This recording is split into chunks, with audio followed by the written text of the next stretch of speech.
घरौंडा में पीले पंजे के कहर से हुए बेघर गरीब परिवारों का हालचाल जानने कांग्रेस के राष्ट्रीय सचिव वीरेंद्र राठौर पहुंचे और स्थिति का जायजा लिया। वे उनकी समस्याएं सुनी। इस दौरान वीरेंद्र राठौर ने कहा कि जिस तरह की अमानवीय घटना घटी है ये निंदनीय है।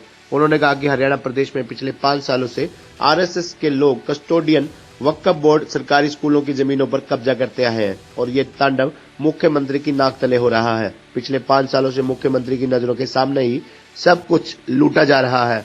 उन्होंने कहा कि आरएसएस व भाजपा का भूमाफिया पूरे प्रदेश में सक्रिय है। उनकी नजर भी हमारे इलाके की गरीब जनता की जमीनों पर है। राठौर ने कहा कि जब घर का मालिक ही आंखें बंद करके सो जाए तो चोर लुटेरे डकैती करते हैं।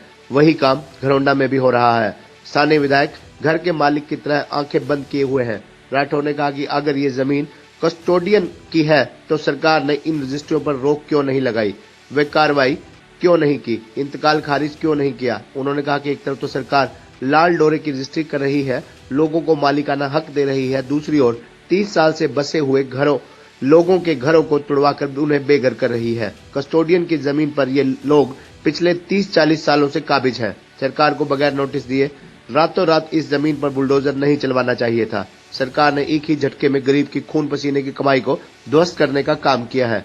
दूसरी ओर सरकार 20 साल से है काबिज होने पर ऑनरशिप की बात कर रही है।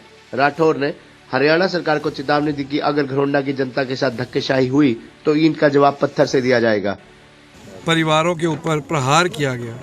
लगभग 53 परिवार बताए जा रहे हैं जो यहाँ पे लगभग 25 से 30 साल 40 साल से यहाँ अपने मकान बना करके रह रहे थे। इन लोगों के पास अपनी रजिस्ट्रियाँ भी हैं। कस्टोडियन की ये ज़मीन बताई जा रही है। सबसे बड़ा प्रश्न ये है कि इतनी जल्दबाजी में सरकार क्यों थी। अभी तक कोई भी जवाब सरकार की तरफ से नहीं आया कि अचानक ऐसा क्या हुआ कि रातों रात बुलडोजर ला करके यहाँ पे सारे 53 मकानों को तोड़ने की आवश्यकता महसूस होगी। ना समय दिया गया। मकानों में 6-6 महीने के बच्चे थे, प्रेग्नेंट औरतें भी थी, लेडीज़ भी थी, हमारी बहनें थी, वृद्ध लोग भी थे। जिस प्रकार से पीला पंजा ला करके तहस नहस किया गया है, मैं भगवान का शुक्र मानता हूँ कि कोई जान माल का नुकसान नहीं हो पाया, परंतु मानवता की सारी हदें पार करने का काम इस मौजूदा सरकार ने किया है। जब चुनाव था तो क्या इन कॉलोनियों के अंदर भारतीय जनता पार्टी के लोग वोट मांगने नहीं आए होंगे? क्या इन लोगों ने मौके के अंदर भारतीय जनता पार्टी को चुनने में अपना योगदान नहीं दिया होगा? अगर ये गैर कानूनी थे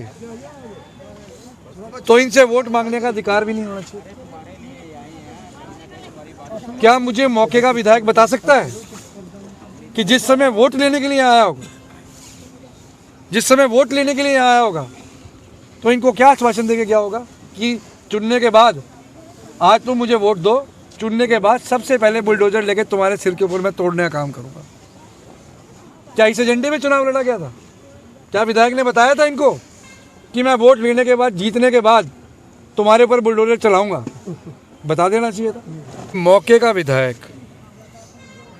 पिछले 12 दिन से गायब है, चुप्पी साधे हुए। अगर उनके मुताबिक ये कार्रवाई सही थी तो लोगों के बीच में आकर के कहें कि उन्होंने सही काम किया।